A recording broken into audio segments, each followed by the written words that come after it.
Hello friends, welcome back to my another weekend blog. मैं सुबह सुबह उठ के रेडी हो रही थी। आप जैसे देख रहे हो कि सुबह भी नहीं हुआ था, पूरा रात है, अंधेरा भी थोड़ा है। मैं तब उठ गई थी जाने के लिए मेरे घर उड़ीसा। घर जाने का एक्साइटमेंट में मैं जल्दी उठ गई थी और देखिए मेरा बैग ऑलरेडी पैक्ड हो चुका है। फिर उसके बाद मैं रेडी होकर तैयार होकर ले ली थी बस। मुझे जल्दी बस लेना था क्योंकि भले ही मेरे पास टाइम बहुत भी था, बट मैं सोची कि जल्दी मैं बस ले लूँगी तो मेरे हाथ में टाइम रहेगा, फिर भी मैं फ़्लाइट मिस नहीं करूँगी। सो फ्रेंड्स, बने रहिए मेरे साथ वीडियो के एंड तक और देखते रहिए कि मैं कैसे गई थी from Bangalore to Bhubaneswar by flight. और हाँ, वीडियो में बहुत इंटरेस्टिंग पार्ट भी आपको मिलेंगे। अगर आप वीडियो स्किप करके देखोगे तो आप बहुत कुछ मिस कर सकते हो। सो फ्रेंड्स, रोड साइड में बहुत ब्यूटीफुल व्यूज़ को एंजॉय करते हुए देखते हुए मैं आगे आगे बस में जा रही थी टूवर्ड्स एयरपोर्ट। सो फ्रेंड्स, अभी जो एरिया आप देख रहे हो, अब तक मैं ऑलमोस्ट एयरपोर्ट पहुंच गई थी और हम लोग को वो जाके टर्मिनल 1 में हमको लेके छोड़ने वाला था। तो टर्मिनल 1 तक ऑलरेडी जाने के लिए बहुत ही डिस्टेंस था, तो अब तक वो लेके हमको छोड़ दिया था टर्मिनल 1 में। अभी जो व्यू आप देख रहे हो ये टर्मिनल 1 का है, जो कि लाजवाब था, बहुत ही सुंदर था और हर एक फूड कोर्ट अवेलेबल था। अगर आपको पेट भर के मन भर के खाना है तो आप टर्मिनल 1 में खा के जा सकते हो। और दूर से मुझे दिखाई दिया हमारा तिरंगा झंडा, जो कि देख के मुझे बहुत ही पसंद आया, बहुत ही अच्छा लगा, तो मैं एक छोटा सा वीडियो ले ली थी। बाद में मुझे पता चला कि अरे मेरा तो टर्मिनल 2 में है। फिर एयरपोर्ट के शटल में हम जाके पहुंच गए टर्मिनल 2 में। तो टर्मिनल 2 तो टर्मिनल 1 से भी ज़्यादा बहुत ही अच्छा ज़्यादा निकला, जो कि मैं एक्सपेक्ट भी नहीं की थी। मुझे पता था कि हाँ, टर्मिनल 2 में कुछ नया मॉडिफिकेशंस हुआ है और टर्मिनल 2 कुछ ज़्यादा ही अच्छा है, बट इतना अच्छा होगा ये तो एक्सपेक्टेड ही नहीं था। सो वीडियो के एंड तक बने रहिए और देखते रहिए कि कैसा है ये टर्मिनल 2। और स्किप करोगे तो इधर से मैं जो दिखा रही हूँ, इधर से अगर आप स्किप कर दोगे तो टर्मिनल 2 एयरपोर्ट जो बैंगलोर का एयरपोर्ट में है, अब बहुत ही ब्यूटीफुल व्यूज़ आप मिस कर लोगे। और टर्मिनल 2 में मुझे एक ही प्रॉब्लम लगा कि उसमें ज़्यादा फूड कोर्ट्स नहीं थे, ज़्यादा ऑप्शंस नहीं थे खाना खाने के लिए। और मुझे लगी थी बहुत तेज भूख, क्योंकि मैं उठ गई थी सुबह के 5 बजे और थोड़ा सा ब्रेड खा के घर से निकली थी और अब तक तो पहुँचते पहुँचे बहुत लेट हो गया था और मुझे बहुत तेज भूख लगी थी और खाने के लिए ऑप्शंस भी ज़्यादा नहीं थे, तो भूखे प्यासे में वीडियो शूट करने में लग गई थी। सो फ्रेंड्स, आप लोग अभी देख सकते हैं कि मैं आके पहुंच गई हूँ बैंगलोर के एयरपोर्ट में। ये है टर्मिनल 2, जिसका व्यू बहुत ही अच्छा है, आप देख सकते हो। सुंदर सा हवा है नीचे और बहुत ठंड लग रही है मुझे। और पीछे का बैकग्राउंड भी देखें, सुंदर सा है। बैंगलोर का वेदर थोड़ा जैसे क्लाउडी है, बहुत ठंड है इधर का मौसम। पता नहीं मैं उड़ीसा जाने के बाद क्या हालत होने वाला है उधर।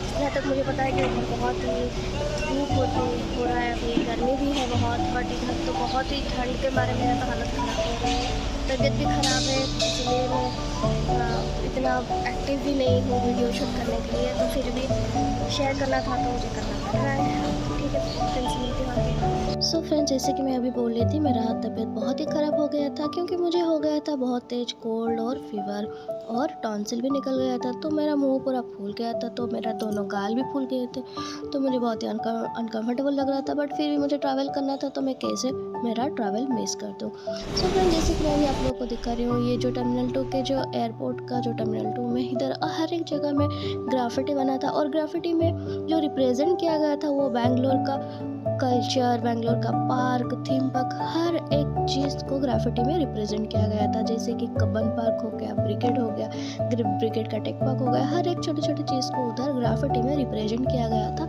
जो कि दिखने में बहुत ही अच्छा था। सो फ्रेंड्स, जैसे कि मैं बोल रही थी कि मैं बहुत जल्दी उठ गई थी सुबह और मैं जाके जल्दी पहुंच भी गई थी, तो मेरे पास सफिशिएंट टाइम था बैग चेक इन्स वगैरह करने के लिए, तो मैं प्रॉपरली मेरा टाइम लेके वीडियो शूट करने में लग गई थी। फिर मैं नीचे शटल छोड़ा था, एयरपोर्ट का शटल छोड़ा था नीचे, फिर मैं ऊपर चली गई इसका व्यूज़ देखने के लिए। जैसे कि मैं आप लोग को दिखा रही हूँ, ये नीचे का व्यू था और ये ऊपर का व्यू था। ऊपर से एक जगह बना था जहाँ से बहुत सुंदर ब्यूटीफुल व्यू दिख रहा था, पहाड़ दिख रहा था, माउंटेन्स और जो एयरपोर्ट का जो लैंडिंग है वो एरिया दिख रहा था, तो बहुत ही ब्यूटीफुल अच्छा व्यू था। ऐसे मैं अकेली नहीं, मेरे जैसे बहुत सारे लोग फ़ोटोज़ वीडियो सब क्लिक करने में बिज़ी हो गए थे और मैं तो वीडियो शूट करने में इतना बिज़ी हो गई थी। फिर याद आया, अरे मुझे तो चेक इन भी करना है, बैग चेक इन सब पेंडिंग है मेरा। फिर मैं चली गई बैग चेक इन करने, बैग चेक इन वगैरह हो गया। फिर अंदर एंट्री होते ही मुझे ये ब्यूटीफुल सा फाउंटेन मिल गया जो कि अनएक्सपेक्टेड ब्यूटीफुल था। और हाँ, मुझे पता है कि ये मैन मेड है, बट फिर भी इसका जो ग्रीनरी था, जो भी अंदर का ग्रीनरी था और प्लांट्स लगाया गया था, पेड़ पौधे जो भी लगाया था, जैसे भी डेकोरेशंस हुआ था और म्यूज़िक चल रहा था जो कि बहुत ही सुंदर था।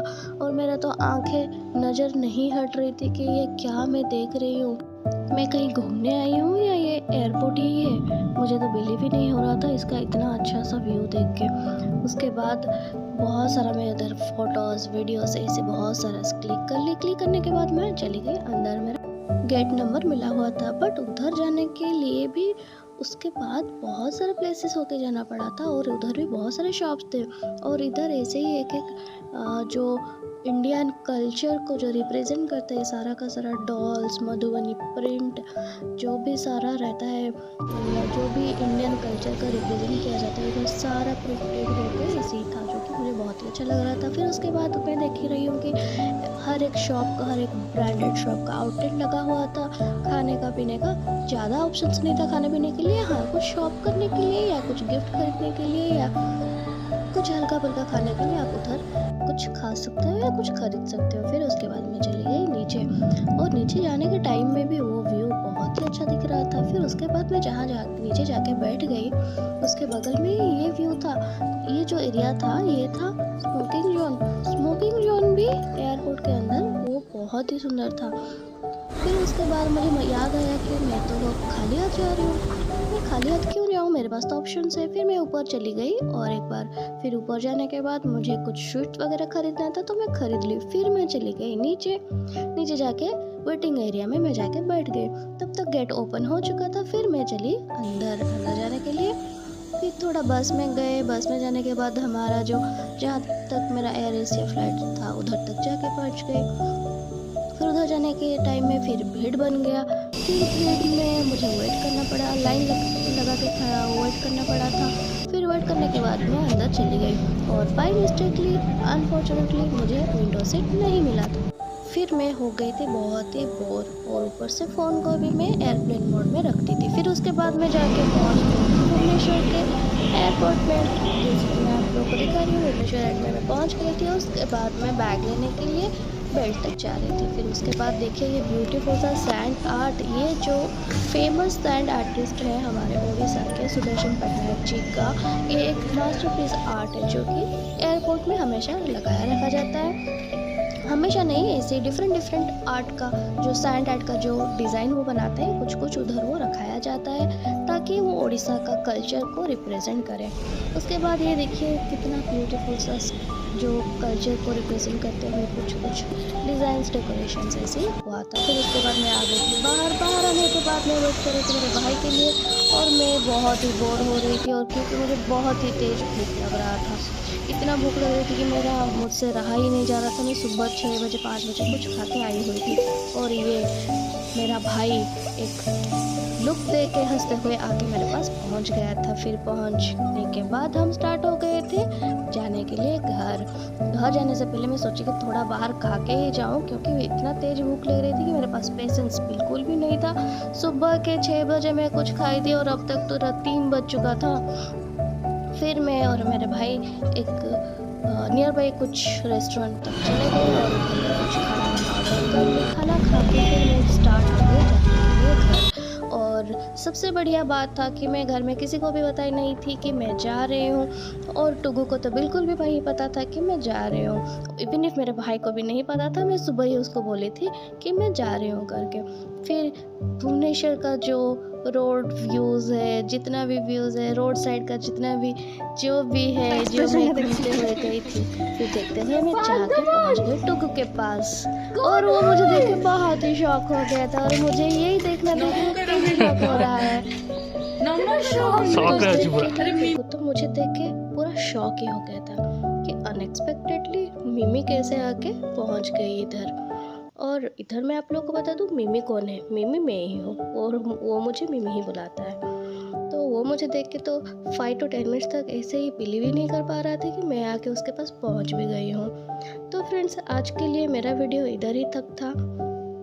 ऐसे ही अच्छे वीडियोस मेरे इस चैनल में आप लोग को देखने को मिलेंगे। अगर आप पहली बार मेरे इस चैनल को विज़िट किए हो तो मेरे इस चैनल को सब्सक्राइब कर दीजिएगा, और अगर ये वीडियो आपको पसंद आया तो एक लाइक बनता है।